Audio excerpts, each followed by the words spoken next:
Okay, remember, I'm not gay, and they're changing my voice. I don't naturally sound gay or liberal or conservative or like anyone else. Okay, and it turns out that Luke has 24 chapters, and we're on Luke chapter 20. In the last chapter, we went over Zacchaeus the tax collector, the parable of the 10 minas. Jesus comes to Jerusalem as king. Okay, so they're talking about your deeds and the divine order, right? Jesus is king. And they said, tell your disciples, tell your followers to stop saying you're the king. He says, no. Okay, if I tell them that, the stones will cry out. Okay, the source of righteousness and justice, the foundation of righteousness and justice that you're supposed to build on would cry out against you. And it'll be worse for you. Okay. So, as we get to the authority of Jesus' question again, you see how it's the divine order argument again and again. People who don't understand that the divine order, which is not found anywhere else, and after I'm gone, it won't be anywhere else, is of the utmost importance. We're very close to the chapters. You know, in Luke 23, Jesus is crucified. That puts it in perspective. So the divine order argument is being made leading up to that. And these are the people who are saying, no, the Jews were saying that they have no king but Caesar. And what was written on the sign when he was crucified was Jesus of Nazareth, right? King of the Jews, or here's the King of the Jews, right? There's different stories. There's different descriptions of what the sign said. Okay, but it says something to the effects of he's the King of the Jews. And the Jews wanted him to change it, wanted Pilate to change it, and he said, what I have written, I have written. Okay, because Pilate had people informing him behind the scenes of what was going on. If you read between the lines, that's what they want you to get from that. And they were like, no, this guy's right, and these Jews aren't thinking clearly. But he wasn't loyal enough to God. You know, Pilate didn't go to heaven, you know, in the story, because he didn't stand firm and get himself killed trying to do what was right. Okay. One day as Jesus was teaching people in the temple courts and proclaiming the good news, the chief priests and the teachers of the law, together with the elders, came up to him. Tell us by what authority you are doing these things, they said. Who gave you this authority? He replied, I will ask you a question. Tell me, John's baptism, was it from heaven or of human origin? So he's establishing for all Christians, Muslims, and Jews, okay, and everyone in the world, that this is how you establish authority. He said, okay, John's baptism, right? David's victory over Goliath. Okay, these things that you acknowledge as valid, okay, or that people commonly acknowledge, okay, and that the wicked might deny. Was it divine, or was it merely human rules, customs, traditions, and activities and events like the Olympics and the MMA and you know, your local martial art competitions and, you know, taekwondo sparring competitions and so on? Is it merely human, of human origin? Okay. So when people avoid that question, they have conceded my point. They're saying you are the Son of God. And I've making this argument for a long time. They're saying that by their actions, by us not answering that question, we are conceding that you are Christ and that we are in rebellion. There's no other way to look at it. Was David's victory over Goliath divine? Yes. Why? Why was it divine? Isn't warfare wrong according to you turn the other cheek pacifist type of sissies? Versus Jesus came to bring a sword? You know, which was better? Pacifism, or Jesus came to bring a sword, not peace? Okay, pacifism is also avoiding conflict that leads to violence. Okay, so Jesus wasn't a pacifist because his actions led to lots and lots of violence, and he knew it. Okay, he didn't believe in peace first. He did not come to bring peace. Even, you know, the character in the story even clarified that. Okay, so they discussed it among themselves and said, if we say from heaven, he will ask, why didn't you believe him? But if we say of human origin, all the people will stone us because they are persuaded that John was a prophet. So they answered, we don't know where it was from. Jesus said, neither will I tell you by what authority I am doing these things. So in this situation, they're saying, if we say from heaven, they'll say, then why don't you, I'll say, why don't you believe me? And if they say it was from human origin, they say, well, then you're not a Christian, Muslim, or Jew. You don't have faith in God. You're not truly following the scripture Okay? So your opinion is void. You don't believe in God because you profess a faith in God through the Bible. And if you say that David's victory was profane, when Jesus says he's the root and offspring of David and the bright morning star, you see what I'm saying? So I have him checkmated that I'm the Son of God. Okay? Because there's no way that I would make this argument at this very key point in time about my top martial arts challenge and make the exact arguments I'm making while I'm sabotaged. All the signs are there, right? Why don't you judge for yourself what is right? Make righteousness and justice the measuring line and plume line. Okay? Isaiah 28:17. There's no way that this argument will be being made by someone like me making this argument. You know, someone whose both parents are doctors. One came here as a refugee, worked his way up, you know, from being a refugee penniless. And the other is the white woman who married him in a very racist time in this country. Okay, and she's a National Merit Scholar and a doctor as well. There's no way that I would be making this argument unless it was true. Okay, there's too many points of references. And I made it clear too often that this is not going to bring me money. It's not going to bring me fame. It's not working in the government's best favor, interest or any other group out there. So why would I be making this argument unless it was true? Okay, and my top martial arts challenge speaks for itself. So then we get to the parable of the tenants.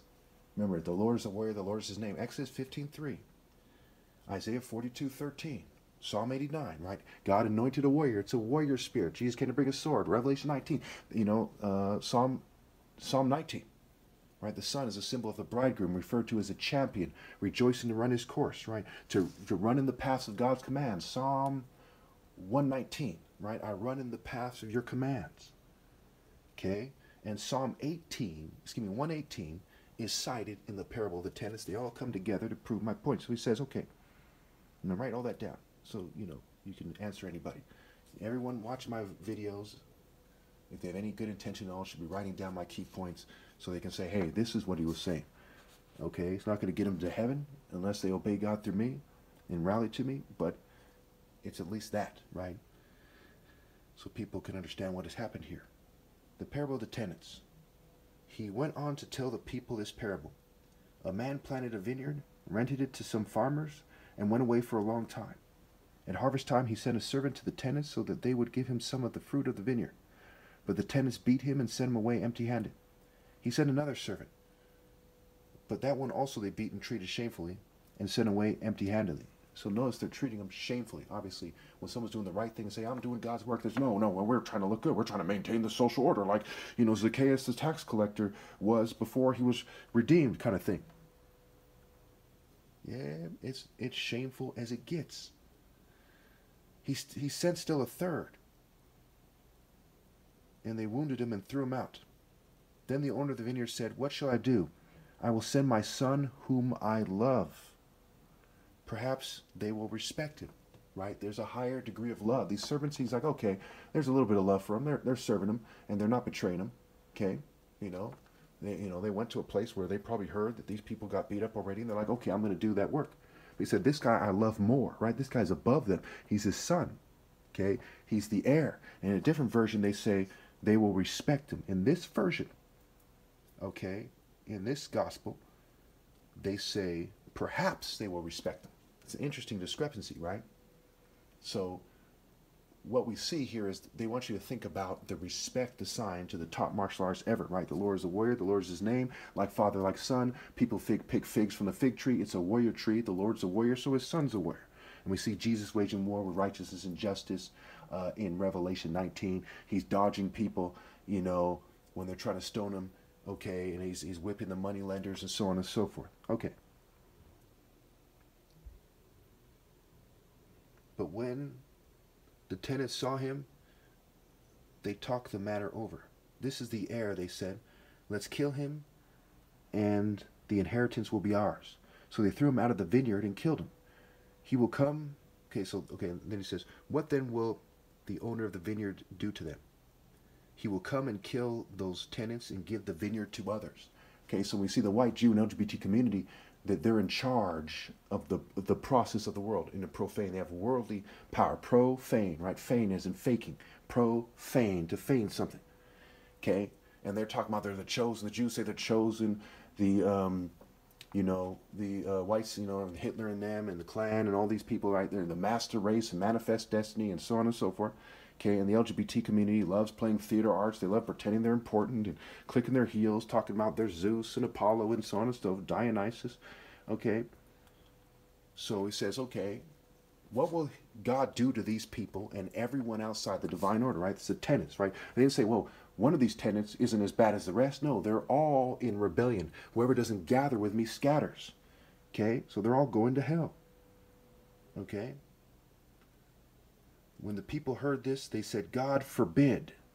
Jesus looked directly at them and asked, then what is the meaning of that which is written, the stone the builder rejected has become the cornerstone? He's citing Psalm 118:22. Okay? Where he says, all the nations surrounded me, but in the name of the Lord, I cut them down. Right? The Lord's right hand is lifted high. The His right hand has done mighty things. Shouts of joy resound in the tents of the righteous. Right? The Lord's right hand is lifted high. Okay? And so he chopped them, you know, in the warrior spirit, he cut them off in the spirit of principle. Right? He didn't necessarily cut them all down in the flesh. He cut them off from God. Okay? He cut them off because he stood firm for God. They screened him out. And they weren't man enough to stand on their own 10 toes for principle and put God first. Ver in virtue means man. So he won man to man. Man to a bunch of people that were supposed to be men. Man to a person who's supposed to be man. He won the competition because all victories in principle. Martial arts are about character. They're lifestyles and they're about character. If you don't put God first, it's a form of cheating because you're leveraging the fact that you're not persecuted, for example, among other things, right? And it's not how you win. You have to put God first to win by default, no matter what. Okay. Everyone who falls on that stone will be broken to pieces. Anyone on whom it falls will be crushed. He says, look, you're going to be destroyed. You're going to be broken to pieces, crushed. This is the way a warrior talks, okay, when he is telling the truth about it, right? So someone telling the truth about God saying, you're going to be crushed, you're going to be destroyed, you're going to be shattered, broken to pieces, okay? And, of course, David led people on military campaigns, right? The root and offspring of David, the bright morning star. The teachers of the law and the chief priests looked for a way to arrest him immediately because they knew he had spoken this parable against them. But they were afraid of the people. Paying taxes to Caesar. Keeping a close watch on them, they sent spies who pretended to be sincere. They hoped to catch Jesus in something he said so that they might hand him over to the power and authority of the governor. So they might hand him over to the power and the authority of the governor. Notice the first section was the authority of Jesus questioned. In the last chapter, the first section was Zacchaeus, the tax collector, and he's in the tree as a snake to cheat. So how do they cheat him? What's the main way they're trying to cheat him? They're trying to cheat him using the corporate state, right? And the fraternities that aren't allowed by the corporate state. They're in colleges, okay? They're regulated and allowed by the corporate state. They weren't screened out like the Black Panthers. They weren't screened out like the martial artists who came to America fighting their slave masters every chance they got.